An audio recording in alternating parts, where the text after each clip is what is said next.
Hello students, welcome to Indus rangers online classes. बच्चों यहाँ पे हम लोग आज मैग्नेटिक फील्ड स्टार्ट करेंगे। हमने रे ऑप्टिक्स टोटल ख़त्म कर दिया आप लोग के लिए। अब हम लोग मैग्नेटिक फील्ड का स्टार्टिंग करेंगे।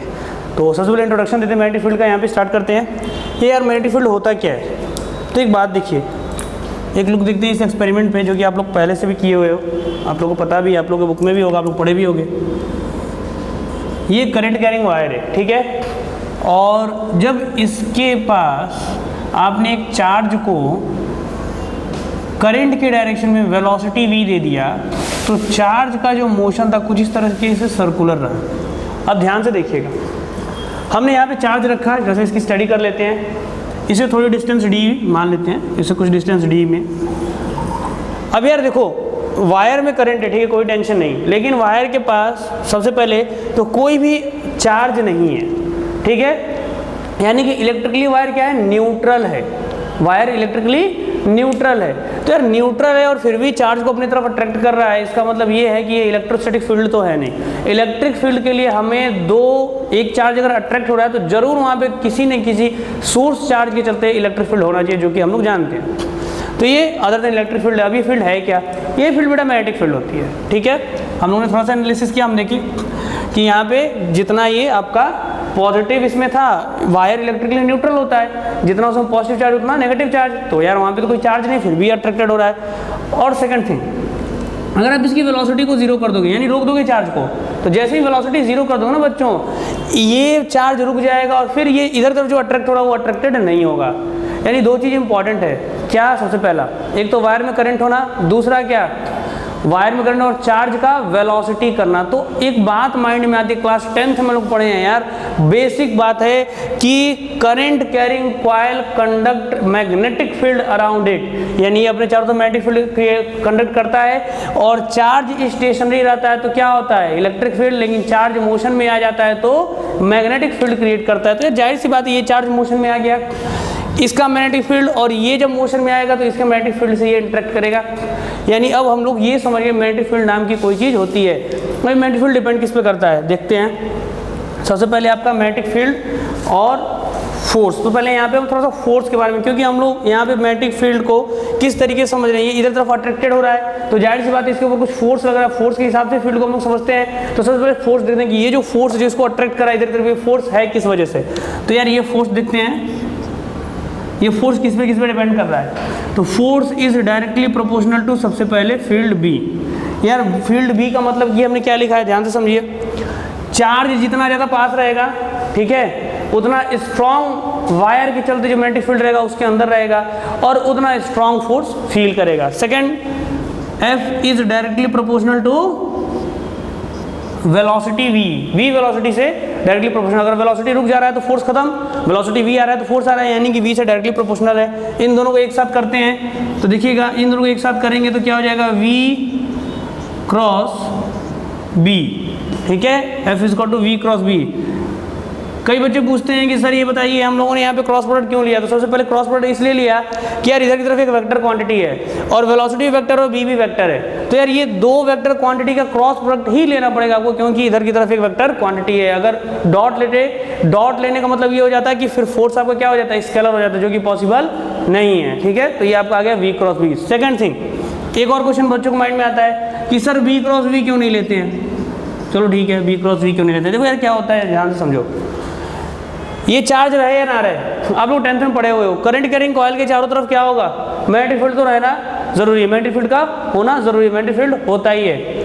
लेकिन ये चार्ज, अब यहाँ पे क्या हो जाता है, जैसे ही चार्ज के अंदर वेलोसिटी आती है तभी इसको मैग्नेटिक फील्ड फील होता है। अगर वेलोसिटी ना हो तो मैग्नेटिक फील्ड फील नहीं होगा। और क्रॉस प्रोडक्ट में आप लोग जानते हो, राइट हैंड जो ये राइट हैंड कर्ल रूल होगा, इसमें क्या किया जाता है, a क्रॉस b ढूंढना हो तो पहले वाला वेक्टर पहले आता है, यानी कि सबसे पहले कौन आता है, v। अगर ध्यान से देखा जाए, b पहले से मौजूद होता है वो बात अलग है, लेकिन v के आने के बाद ही b को हम लोग स्टडी करते हैं। तो इसलिए यहाँ पे हम लोग करते हैं v क्रॉस b, ना कि b क्रॉस v। ये बात आप लोग को याद रहेगा। तो एक एक बात यहाँ पे हम एक्सप्लेन करते चल रहे हैं। दूसरा, हम एक एजम्पशन मान रहे हैं क्या, कि बहुत बड़े लैब की जरूरत नहीं है प्रोपोर्शनलिटी कांस्टेंट लाने के लिए। एक कॉमन सेंस वाली बात समझते हैं, वो चार्ज ही है जो वेलोसिटी कर रहा है और वो चार्ज ही है जो मैग्नेटिक फील्ड फील कर रहा है। तो जाहिर सी बात है, कौन सी चीज़ कांस्टेंट, यानी जो बदले ना, तो यार चार्ज ही ने वेलोसिटी किया, चार्ज ही ने मैग्नेटिक फील्ड को फील किया, यानी कौन सी चीज नहीं बदल रही है, चार्ज। तो कांस्टेंट की जगह यहाँ पे क्या ला देंगे, is equal to Q V cross B. ऐसा होता नहीं, हमने माना, और ऐसा मानने में कोई भी बुराई नहीं है, माना जा सकता है बेटा, बिल्कुल समझने के लिए। तो यहाँ से ये फॉर्मूला आ गया, force is equal to Q, F is equal to Q V cross B. ठीक है बच्चों, ये आपका मैग्नेटिक फोर्स होता है, यानी इसी को लिखते हैं हम लोग Q V B sine theta.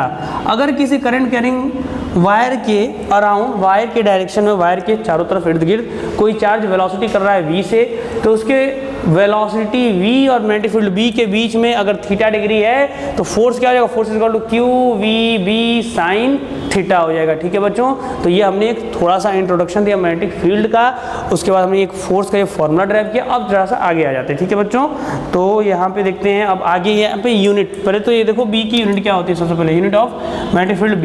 Magnetic field b का जो यूनिट होता है बच्चों क्या होता है, टेस्ला। ये सब कुछ चीज़ें जो आपको याद रखना है, इसकी यूनिट क्या होती है, टेस्ला, टी से डिनोट होता है, लिखते हैं हम लोग टेस्ला। 1 टेस्ला बराबर 10⁴ गॉस। किसी किसी एग्जाम में आ सकता है, थोड़ा सा इसको बस याद रख लीजिएगा, 1 tesla is equal to 10⁴ gauss. ये नॉर्मल इंट्रोडक्शन हो गया। अब आगे चलते हैं हम लोग। ठीक है, अब देखिए एक क्वेश्चन को सॉल्व करते हैं। क्वेश्चन ये है, a proton is projected with a speed of 3 × 10⁶ metre पर सेकेंड हॉरिजॉन्टली।